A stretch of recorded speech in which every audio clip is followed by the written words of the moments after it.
All right, I'm live on Facebook and now I'm live on Instagram. Hopefully. So, I really don't want to say this, but I'm going to. My confessions as a bodybuilder. So, this is sort of like going to be a little series, maybe not all in a row, but my confession as a bodybuilder. Hey, thanks for joining me. So, and it's just not, certainly not for like, I'm not bashing bodybuilding because I may compete in the future again. I will just be a different person when I compete next time because I've grown a lot since I first started competing. And I did some things that I'm not happy that I did, usually for benefits of the scale. So, and you know, probably not all bodybuilders do this or people going to compete, which is okay. This was what I had to do I thought I had to do to stay competitive and make myself happy.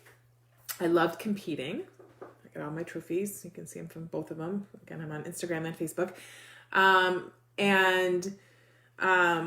I just realized when I got out of the world, and I kind of realized when I was in the world of some things that weren't really great for me at that time. And again, these are things I'm working through. So in the future, if I do return to bodybuilding, hopefully I'll be a little bit different than I was the first 3 shows and the first time around, the first 2 years of competing. So, hey, Kita. So anyhow, I'm on Instagram also, so I'm dueling this, and it's very hard for me to sort of talk about this, but I feel like not everyone on Instagram or Facebook I have a lot of Instagram people in the bodybuilding world, and not so much on Facebook, but you know, anyone on a weight loss journey. These may be things that, you know, so this doesn't even pertain just to bodybuilding and competing. This can pertain to like weight loss, right? And when you get fixated on that scale. So I have to tell you, I'm in a different place now than I was, but these are kind of things that were going through my head and things I did when I was in competition prep. So I was obsessed with the scale. So it's hard not to be obsessed with the scale when, I love my coach. He's an awesome coach. And he totally was never the one that was obsessing about the scale. It was all me, right? So I was fearful because you get into this point where like your food is based on the measurement on the scale. Like, you know, especially when it comes to like the last 6 weeks of competition prep, you're like, he's giving you, you know, your food every day and you're like, I want to eat. And so like that scale doesn't go down. I'm like, oh my God, he's going to take away my carbs or whatever. So I would always get so nervous. So I became hey Patricia, I became super obsessed with the scale, which I'm kind of out of that now. I'm not as obsessed with the scale anymore. And I'm certainly don't do any of the things I'm going to talk about right now that I did then. But, you know, you're always on a timeline with competition prep. You know, I had a certain number in my head. I think my coach did too, but he never really, I think the first time around he told me the number, but not the second or the third competition. He didn't. It was all me. It was totally me. So I was totally obsessed with the scale. My mood was dependent on the scale. So for instance, if I totally thought I was on point with my food and I got on the scale the next day, and we all know, and I've done videos on this, and I'm not going to go into it in this video, like what can affect the scale, especially in women. And I want to say I did an entire blog post on it, but there's a lot of things that can affect the scale. But the thing is, when I was in competition prep, like my entire mood revolved around that number on the scale. So if I thought like, oh my God, I ate on point, I was perfect, I did great, and the freaking scale went up, I was not a happy camper that day. Like, because there's days that I was hungry and I wanted to eat what I wanted to eat and I couldn't, and then that scale goes up, which is like negative reinforcement. You know, like I was starting to see it as positive reinforcement. Renee, you did well, your scale went down. Renee, you did bad, the scale went up, right? So I was obsessed with the scale. My mood was based on the number on the scale. I had to use laxatives sometimes, guys, which is the part that I'm not proud of. So I had, during my competition preps, and I don't have this issue anymore, which is it's based on probably the food choices I was making. I had a lot of issues as a woman with constipation. So I wouldn't go to the bathroom. And we all know what happens at the scale if you don't go to the bathroom. It can go up or not move. So again, I would sometimes be very desperate, like, oh my gosh, like I'm going to be getting on that scale and I need to have a lower number or else my coach is going to think I'm cheating, and I'm not cheating. I'm actually eating on point, and oh no, oh no. And I would go and get a bottle of like mag citrate, which I give for colonoscopies, and I sit in the bathroom all night because I'm like, I got to get it out. Yeah, I got it out, but I was getting dehydrated too. And of course, I have to say, not all the time. It sometimes backfired on me because the next day I would be bloated from all the stuff in there. My body just didn't really love it. And it's not healthy to get reliant on laxatives to go to the bathroom. It's just not. So, yeah, I would do that. So, unfortunately, I didn't do it often, but I would always have it in the back of my head. If the scale hadn't moved and I needed to drop some weight, go take a laxative. So, I've developed body dysmorphia, meaning like I would actually like have no fat on my body and I'd pinch a little something and be like, oh, I'm fat.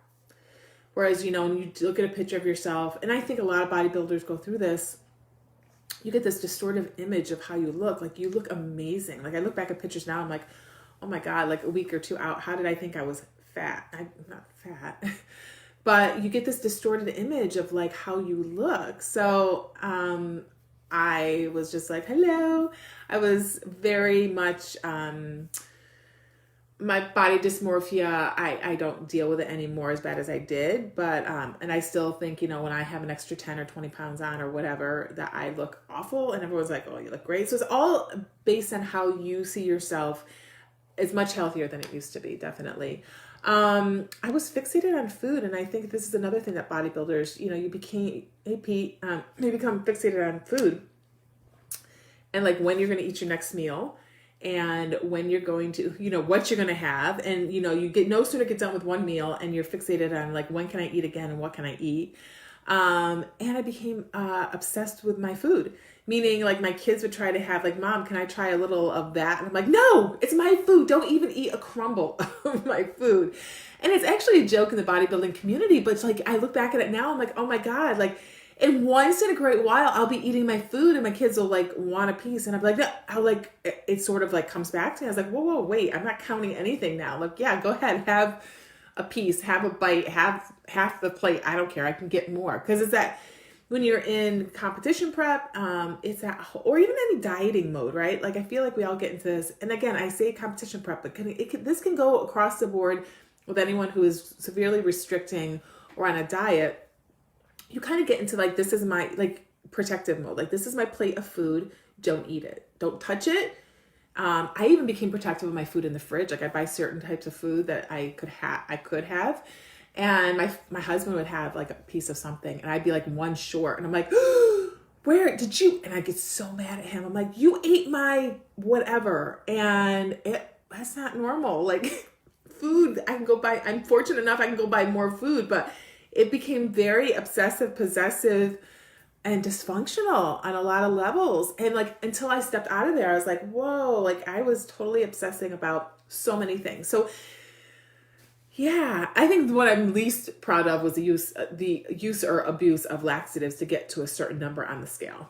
And also, there was a number on the scale, but there was also a feeling. I just didn't feel good. I didn't feel like I looked good. I felt bloated. So of course you strategically use things to get a different look, get a different feel, and it's just not healthy. Like now I take some magnesium. That's a natural laxative. I don't have to take same thing as in the big thing, but the big thing of mag citrate that you drink is purposely used to make you like really go. Like if you take magnesium citrate, which I recommend, daily, you're probably just going to wake up and go to the bathroom, right? And I have to say my diet's much better now as far as like, I don't eat as much processed foods.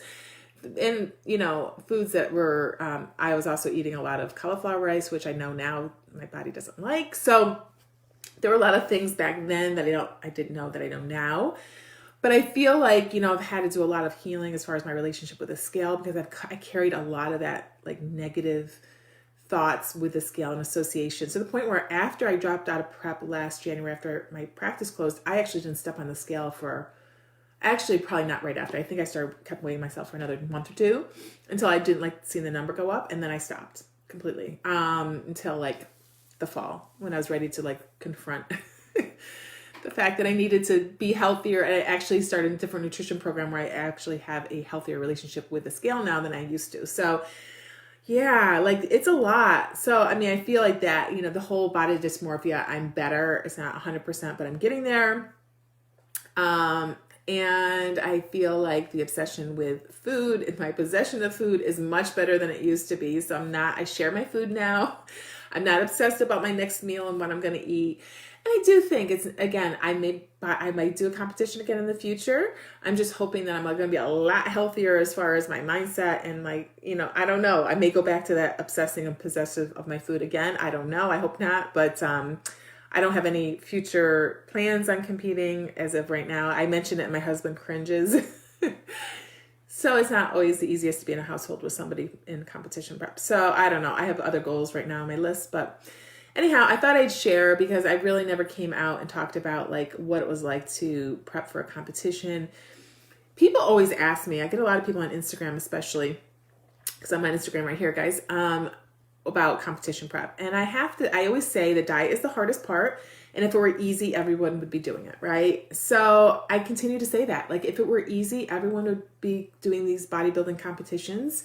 It's not easy. It's hard. The working out is, I think, the easiest part because, of course, I love to work out. So I don't love spending 3 hours in the gym. So some days you add cardio onto your lifting routine, that could be what it was. But I honestly also said it's like a full-time job. Like you have to be able to commit the time to prepping your food, planning it like down to the gram or ounce or milliliter. And you have to have time to go to the gym pretty much most days of the week, So a lot of the people I'm talking to are busy wives, mothers with full-time jobs. I'm just trying to set realistic expectations that no one could talk me out of it back when I wanted to do it because this is something I wanted to do. I've been through it now. I've been through 3 competitions. I'm not that seasoned, but I've been through it enough and been through all the emotional. I also think there needs to be a recovery group after competition because all the emotional, it's like your biggest wedding day comes to an end. Like it's over. Like you prep for I don't know, most of my preps were 18, 20 weeks and I prepped for that whole time and you're on stage for 10 minutes. And it's like, whoa, yeah, sometimes you get some trophies to take home, but like, it's over. It's like your wedding day over. Like, that's it. Now what? Like, so you get sort of post-competition blues that no one ever talks to me about until I'm sitting here crying a week after my first competition going, what the hell, what do I do now? And I feel like you just need another goal, whether it be a bodybuilding competition or something else, especially those people that do those competitions are very goal oriented, tend to be very disciplined people because we can do it. It's very, like I said, it's very hard. And so I feel like there just needs to be I'm sorry, I'm getting tons of messages all over my devices here. There needs to just be some sort of expectations after the competition's over. That's all. Because one of which is the emotional and sort of transitioning. And I do find a lot of bodybuilders, I guess, I don't know. First time it wasn't too bad. The second time was worse. We gain a lot of weight when we're done. And that's not happening to everybody. So I don't want to blanket everybody that happens to, but it's really hard to have that control when your hormones are all out of whack post-competition and like still measure your food and go up gradually on a reverse diet. It's like, whoa, it's so hard. It's so hard. Because then you're like, okay, no competition coming up, so now I can eat whatever I want, right? So I think the whole post-competition mental side, maybe I'll talk about some other time in a full video, but I know there's a lot of competition people on my Instagram.